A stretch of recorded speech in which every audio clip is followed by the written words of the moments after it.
Hello students, मैं हूं जितेंद्र कुमार और आज आप लोगों के लिए जो टॉपिक है वो है बुद्धि लब्धि यानी इंटेलिजेंस क्वोशिएंट अर्थात आईक्यू। देखिए सीधे चलते हैं बुद्धि लब्धि यानी कि इंटेलिजेंस क्वोशिएंट पर। जो बुद्धि लब्धि किसे कहते हैं बहुत शीघ्रता से खत्म करते हैं। किसी बच्चे की अगर मानसिक आयु और वास्तविक आयु का अनुपात उसको अगर हम 100 से गुणा कर दें तो उससे जो भागफल या जो संख्या प्राप्त होती है उसे हम बुद्धि लब्धि कहते हैं।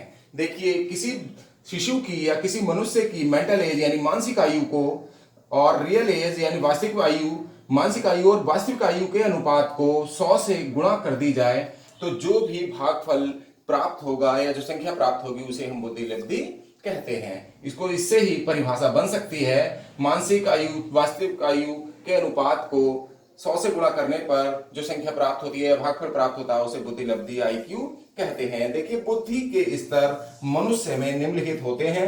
आईक्यू लेवल ये आप लोगों को याद रखना पड़ेगा। 140 या अधिक भागफल आता है तो वह बच्चा या मनुष्य क्या होगा, वो सर्वबुद्धिमान होगा, जीनियस होगा। और अगर भागफल 120 और 139 के बीच आता है तो वो मोस्ट सुपीरियर यानी अति बुद्धिमान होगा। और इसके अलावा 110 और 119 के बीच बुद्धि भागफल प्राप्त होता है तो वो बुद्धिमान होगा। और इसके अतिरिक्त 90 से 109 के बीच एवरेज यानी औसत बुद्धि वाला, और 80 से 89 तक सामान्य यानी ऑर्डिनरी बुद्धि वाला, और 70 से 79 के बीच डल यानी मंद बुद्धि होगा, और 50 से 69 के बीच मोरोन यानी महाबुद्धि होगा, और 25 से 49 के बीच इम्बेसाइल यानी परम बुद्धू होगा, और 0 से 24 के बीच जो होगा वो इडियट या मूर्ख होगा। देखिए किस प्रकार बुद्धि लब्धि या बुद्धि भागफल निकालते हैं। देखिए अगर एक बच्चे की आयु 12 वर्ष है और वह 15 वर्ष के बच्चे की तरह व्यवहार करता है तो उसकी बुद्धि लब्धि या बुद्धि स्तर क्या होगा, इन दोनों के बारे में पूछा गया है। अगर बच्चे की आयु 12 वर्ष है तो ये क्या है, वास्तविक आयु हुई, यानी कि इसकी रियल एज हुई। वास्तविक आयु कितनी हुई, 12 वर्ष।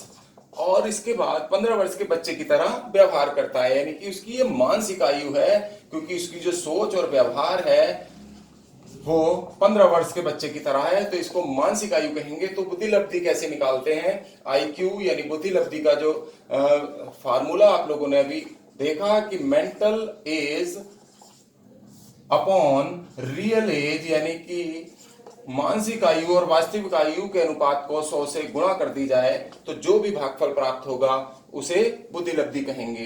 तो ये मेंटल एज क्या है, इसकी 15 वर्ष है, और रियल एज कितनी है, 12 वर्ष, और 100 से गुणा कर देंगे।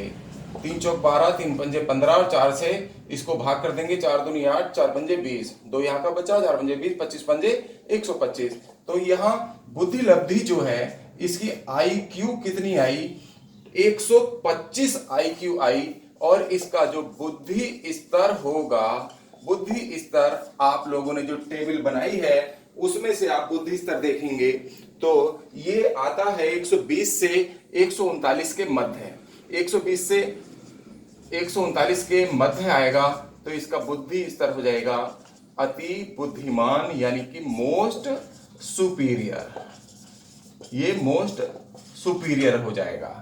अब देखते हैं इसको अगर हम उल्टा करें कि अगर किसी बच्चे की जो है, अगर ये सवाल इस प्रकार से आ जाए, क्वेश्चन 2, ये क्वेश्चन 1 हो गया, क्वेश्चन 2 इस प्रकार से आ जाता है कि किसी बच्चे की मानसिक आयु 12 वर्ष है,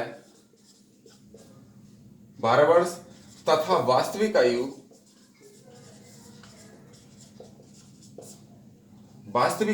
15 वर्ष है। तो बुद्धि लब्धि की गणना कीजिए। तो बुद्धि लब्धि क्या होगी, बुद्धि लब्धि के बारे में तो बिल्कुल इसका उल्टा हो जाएगा। तो ये तो सीधा सीधा है।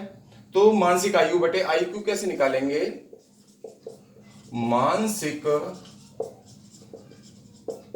आयु बटे वास्तविक आयु गुणा 100, इसको 100 से गुणा कर देंगे तो क्या होगा, मानसिक आयु कितनी है इसकी, जो इसकी सोच है वो 12 वर्ष के बच्चों की तरह है, और 15 वर्ष इसकी वास्तविक आयु है। 15 वर्ष का बच्चा 12 वर्ष यानी अपने से कम उम्र के बच्चे की तरह सोचता है। तो इसकी जो ये आएगा देखो 3 चौक 12, 3 पंजे 15 और 5 से इसको भाग कर देंगे 20 और 20 चौक 80, यानी कि 80 आ गया। और 80 किसके बीच में आता है? 80 और 89। सामान्य के 80 और 89 के बीच सामान्य बुद्धि आती है, तो ये कैसा होगा? सामान्य बुद्धि वाला बच्चा होगा, यानी कि ये इसका बुद्धि स्तर सामान्य होगा। इस प्रकार हम बुद्धि लब्धि की गणना कर लेते हैं। आज आप लोगों को टॉपिक कैसा लगा? समझ में अवश्य आ गया होगा। और जिन स्टूडेंट्स ने हमारे चैनल को अभी सब्सक्राइब नहीं किया है वो चैनल को सब्सक्राइब भी कर दें। आपका बहुत बहुत धन्यवाद। आपका मंगल हो।